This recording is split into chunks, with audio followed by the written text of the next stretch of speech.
Good morning बच्चों। कल हमने संधि के बारे में पढ़ा था। संधि किसे कहते हैं, उसकी क्या परिभाषा है, उसके कितने भेद हैं, और स्वर संधि के विषय में हम कल कर चुके हैं। और आज हमारा विषय है व्यंजन संधि भाग दूसरा। तो आइए जानते हैं व्यंजन संधि।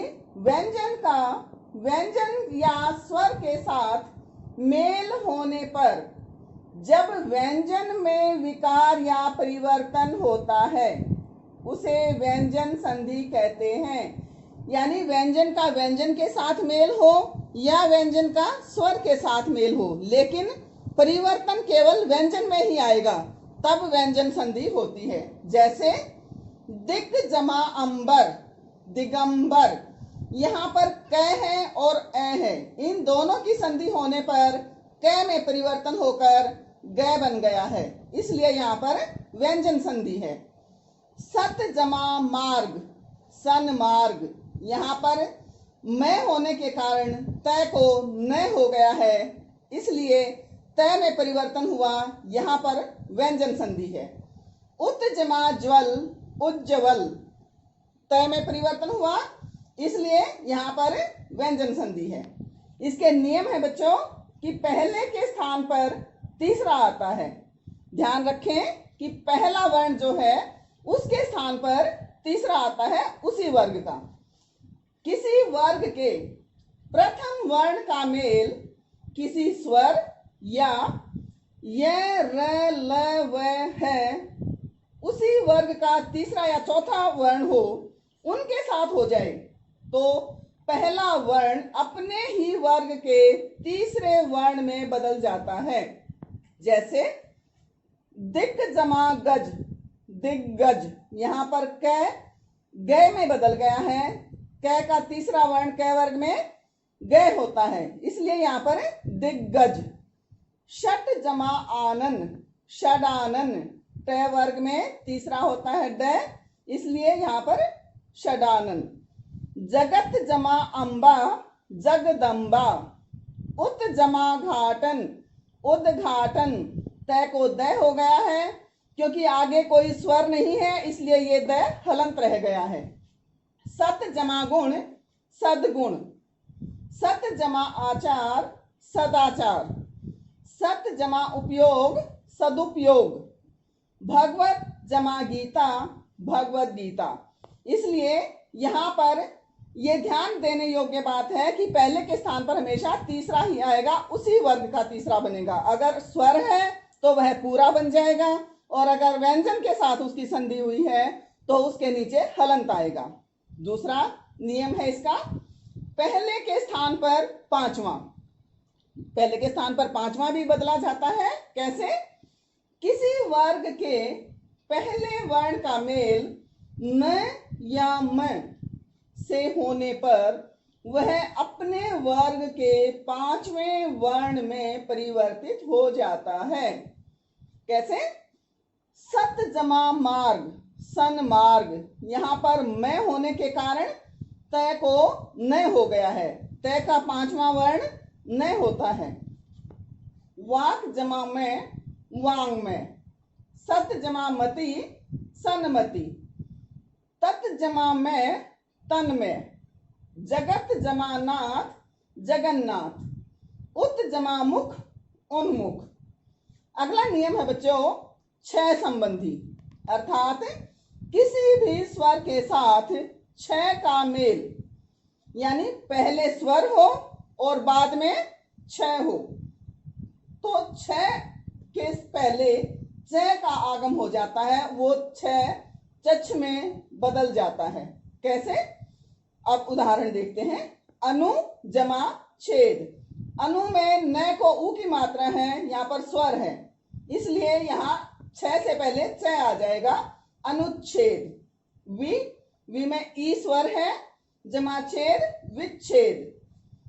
सो जमा छंद, यहाँ पर ए स्वर है, इसलिए यहाँ पर स्वच्छंद। वृक्ष जमा छाया, वृक्ष छाया। तरु जमा छाया, तरु छाया आदि। इस प्रकार छह से पहले हमेशा च का आगम होता है। बच्चों अगला है तय संबंधी नियम।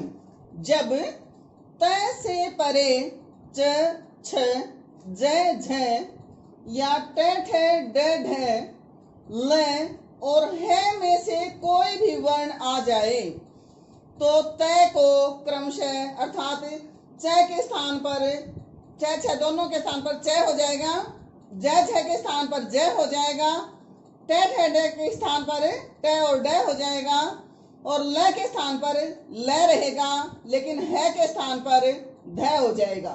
जैसे उत जमा चारण उच्चारण, यहाँ पर त जो है च के कारण च में बदल गया है। जगत जमा छाया जगत छाया, त को छ के कारण च बन गया है। सत जमा जन सज्जन, त का ज बना, किस लिए? क्योंकि ये पीछे ज है। तत जमा टीका, त के कारण ट बन गया है त। उत जमा डयन, ड के कारण त को ड हो गया। उत जमा ज्वल उज्ज्वल, उत जमा लास उल्लास, ल के कारण त भी ल में परिवर्तित हो गया। तत जमा लीन तल्लीन, उत जमा हरण उद्धरण, यहाँ पर त को द हुआ है और है को ध में परिवर्तित कर दिया गया है, जैसा कि ऊपर बताया गया था कि है ध में बदल जाता है। अगला नियम है मैं संबंधी नियम। मैं से परे वर्गीय व्यंजन होने पर, वर्गीय व्यंजन कौन से होते हैं? क वर्ग से लेकर और प वर्ग तक, अर्थात क से मैं तक सभी व्यंजन उसी वर्ग का पांचवा अक्षर या अंतस्थ और ऊष्म वर्ण होने पर अनुस्वार में बदल जाता है। कैसे?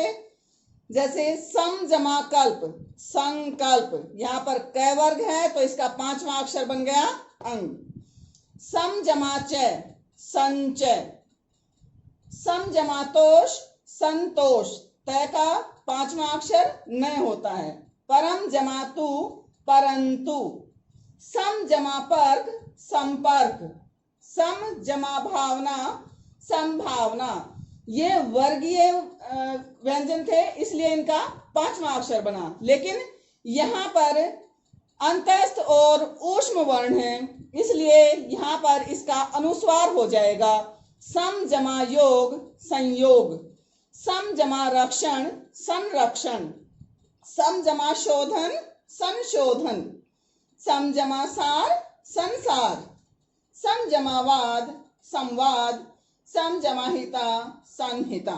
तो इस प्रकार ये हमेशा अनुस्वार में बदल जाएंगे। मैं बच्चों द्वित्व में भी बदलता है, अर्थात मैं दो बार भी आता है इकट्ठा। जैसे सम जमा मोहन सम्मोहन, सम जमा मुख सम्मुख। इस प्रकार दोनों मैं एक साथ लिखे जाते हैं, एक आधा और एक पूरा। न संबंधी नियम है न से पहले रि र श प वर्ग का कोई भी अक्षर या स्वर या य व और है होने पर न को ण बदल जाता है। कैसे? प्र जमा नाम प्रणाम, त्रिश जमा ना तृष्णा, विष जमा नु विष्णु, राम जमा अयन रामायण, परि जमा नाम परिणाम, शर जमा न शरण, मर जमा न मरण आदि। इनकी पहचान क्या है बच्चों? अब तक जो व्यंजन संधि पढ़ी है उसमें पहले वर्ण के स्थान पर वर्गीय कोई भी व्यंजन हो उसके स्थान पर तीसरा या पांचवा वर्ण आता है।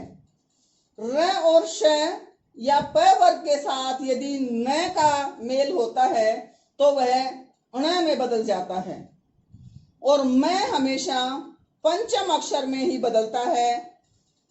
छ से पहले हमेशा च का आगम होता है। तो बच्चों अब आती है अभ्यास की बारी। पहला प्रश्न है व्यंजन संधि की परिभाषा लिखिए। दूसरा प्रश्न त संबंधी नियम बताएं। प्रश्न नंबर 3 च आगम के कोई 5 उदाहरण लिखें।